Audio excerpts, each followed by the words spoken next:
नमस्कार दोस्तों, मैं राजकुमार मौर्य। उत्तर प्रदेश में पंचायत का चुनाव होना है। पंचायत के चुनाव को लेकर उत्तर प्रदेश की जनता और उत्तर प्रदेश में पंचायत चुनाव लड़ने वाले दावेदार इस बात के इंतजार में लगे हैं आखिरकार पंचायत का चुनाव कब होगा। तो दोस्तों, आप सभी साथियों को मैं बताना चाहूँगा कि मामला पहुँच गया है हाई कोर्ट।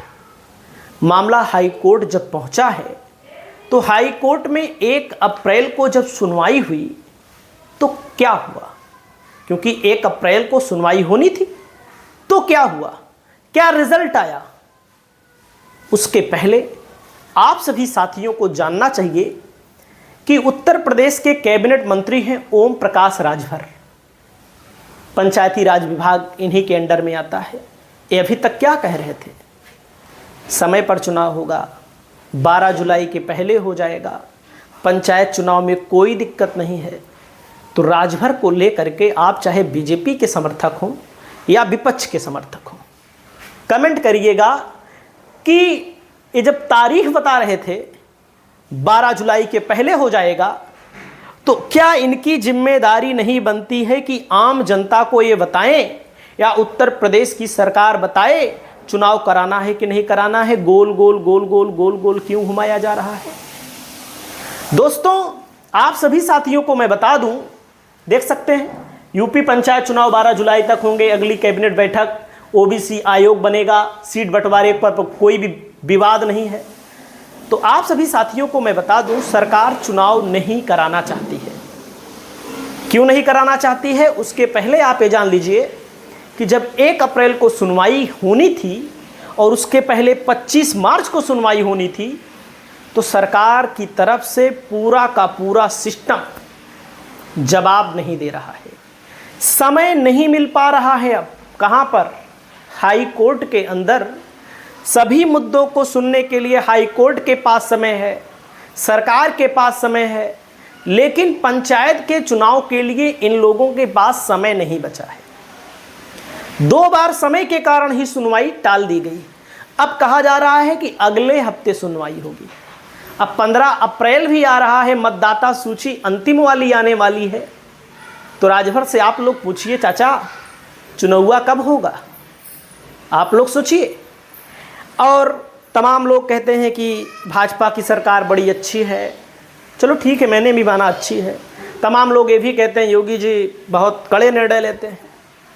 हो गया कड़ा निर्णय, केवल बुलडोजर वाला निर्णय कड़ा वाला लिया जाता है। बाकी जहाँ चुनाव हारने का डर होता है वहाँ कड़ा वाला निर्णय नहीं लिया जाता है।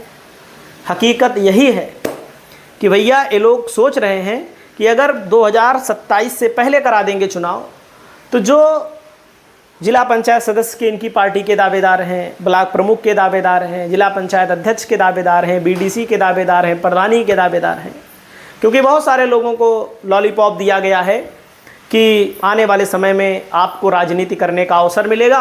और राजनीति वैसे जैसे सपा बसपा वाले कर रहे थे वैसे भी कर रहे हैं, कुछ अलग थोड़ी ना कर रहे हैं, कुछ अलग से लोगों को थोड़ी लाकर खड़ा कर रहे हैं। आधा से ज़्यादा सपा बसपा वाले भरे हैं, समाजवादी पार्टी वाले, बहुजन समाजवादी पार्टी वाले, कांग्रेस वाले, भारतीय जनता पार्टी में। उन्हीं के लोग विधायक बनते हैं, उन्हीं के लोग सांसद बनते हैं, उन्हीं के लोग जिला पंचायत अध्यक्ष बन जाते हैं, उन्हीं के लोग जिला पंचायत सदस्य बन जाते हैं, उन्हीं के लोग ब्लॉक प्रमुख बन जाते हैं। इक्का दुक्का अपवाद हर पार्टी में नए लोगों को मौका मिलता है, वैसे भाजपा में मिल रहा है। इनको लग रहा है कि जो ये दावेदार हैं जिला पंचायत सदस्य के, ब्लॉक प्रमुख के, अगर चुनाव पहले हो जाएगा, इनको मौका नहीं मिलेगा, तो ये लोग क्या कर देंगे, बगावत कर देंगे, हम चुनाव हार जाएंगे। एक बात मैं बता दूं, हारना होगा तो इस दुनिया की कोई ताकत नहीं रोक पाएगी कि भाजपा जीत जाए। तिकड़मबाजी जब जब कोई पार्टी करती है चुनाव को जीतने के लिए, तो जनता उसके तिकड़म को फेल की है। जैसे लोकसभा का चुनाव हुआ, बीजेपी की सरकार बनी, एनडीए की सरकार बनी, लेकिन उत्तर प्रदेश में ज़्यादा से ज़्यादा सीटों को जीतने के लिए बीजेपी की तरफ से राम मंदिर की प्राण प्रतिष्ठा की गई। अच्छी बात है, की गई, अच्छी बात है, मैं उसका विरोधी नहीं हूँ। लेकिन लोग कहते हैं कि जब तक मंदिर पूरा नहीं हो जाता तब तक प्राण प्रतिष्ठा नहीं होती है। लोग बताते हैं जो लोग, चलो ठीक है, उद्घाटन हुआ, मोदी जी पहुँचे वहाँ पर, तमाम बड़ा डेवलपमेंट हुआ उस समय, तमाम बीजेपी के लोग वहाँ पर पहुँचे, अखिलेश यादव नहीं गए तो अखिलेश यादव को लेकर के, राहुल गांधी को लेकर के तमाम तरह की सोशल मीडिया पर बातें हुई। लेकिन आप खुद सोचिए, कुल भले जीत गए हों, लेकिन उसी अयोध्या फैजाबाद में बीजेपी हारी। आप कह सकते हैं तुक्का था। मेरा मानना है तुक्की तुक्का कुछ नहीं था। पहले भी समाजवादी पार्टी अयोध्या में हमेशा मजबूत रही है। उसके अलावा बगल की सीट है, अयोध्या के बगल की सीट है सुल्तानपुर, भाजपा हार गई। कभी नहीं जीती थी सपा, वो जीत गई। अंबेडकर नगर की सीट भाजपा ने तिकड़म किया, हार गई। ये सब सीटें इर्द गिर्द की हैं। आजमगढ़ की सीट के इलाके में लगभग सीटें बीजेपी हार गई। जो जीती है थोड़ा बहुत बचा था वही जीत ली, एक आध दो, वही बहराइच वाली सीट जीत ली, वो भी एक ही विधानसभा से जीत पाई। बाकी बृजभूषण शरण सिंह का जो प्रभाव वाला इलाका है वहाँ पर जीत गई। गोंडा ओंडा में देखो, जहाँ लाख 2-2 लाख से जीतते थे वहाँ पर 40,000 पे आकर सिमट गए। बाराबंकी हार गई। हारना होगा तो हार जाओगे, जीतना होगा तो जीत जाओगे, कोई रोक नहीं पाएगा। तिकड़मबाजी करने से आप चुनाव को जो रोक रहे हो, कह रहे हो कि 2027 में होगा, हालांकि इन्होंने स्पष्ट तौर पर नहीं कहा। इनको स्पष्ट तौर पर बताना चाहिए ताकि जनता अपने काम में लग जाए। इस न्यूज़ से हमारा भी कोई लेना देना ना हो, आम जनमानस का भी कोई लेना देना ना हो। तो हमारा कहने का मतलब, तिकड़मबाजी जो करते हैं उनको कोई बचा उचा नहीं पाता है।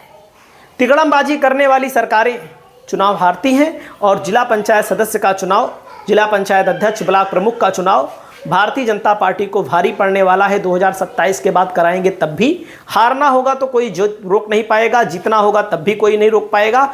लोगों के दिमाग में एक चीज़ बैठ गई है कि यह सरकार डर गई है। आप सबको पता है कि पंचायत चुनाव समय पर होना चाहिए, तो समय पर ना कराया जाने का मतलब है सरकार डर गई है, सरकार पूरी तरह से फेल है।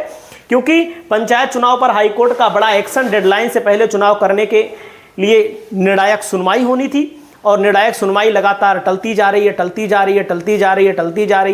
रही है। इसका मतलब आम जनमानस में चीज़ बैठ गई है कि ये संविधान की चीज़ों को भी नहीं मानने वाले लोग हैं, ये संविधान को भी खतरे में डालने वाले लोग हैं। ऐसे ही थोड़ी कहा जा रहा था कि संविधान खतरे में है। भाई, संवैधानिक व्यवस्था जब है कि 5 साल कार्यकाल पूरा होने से पहले चुनाव हो जाना चाहिए, नई पंचायत का गठन हो जाना चाहिए, यही तो है संविधान का उल्लंघन। और क्या है संविधान का उल्लंघन? आप लोग बताइए। देख सकते हैं मामला पूरा का पूरा चला गया है। कार्यकाल 26 मई को समाप्त हो रहा है प्रधानों का। हाई कोर्ट ने टिप्पणी कई बार किया, इसके पहले भी किया, 15 दिन में पूरा डिटेल में अपनी बात रखने के लिए कहा, लेकिन नहीं माना जा रहा है। राज्य निर्वाचन आयोग ने जवाब दाखिल किया है, कहा है कि हमारी तैयारी हो रही है, पिछड़े वर्ग आयोग का गठन नहीं हुआ। तो दोस्तों, जाहिर सी बात है उत्तर प्रदेश में योगी जी की सरकार फेल है। चाहे आप समर्थक हों, चाहे आप विरोधी हों, योगी जी की पूजा करें, लेकिन मिनी विधानसभा चुनाव माना जाता है और सरकार डर गई है। क्योंकि सरकार को पता है कि पंचायत के चुनाव में जो लोग हमारी पार्टी के हैं, अगर उन लोगों ने बगावत कर दी तो उन लोगों के बगावत के कारण हम चुनाव नहीं जीत पाएंगे। हारना है तो इसे भी हार जाओगे, ये सत्यता है। जनता को, आम जनमानस को पोल पट्टी पता लग गई है। आप लोग अपनी राय बताएं। नमस्कार।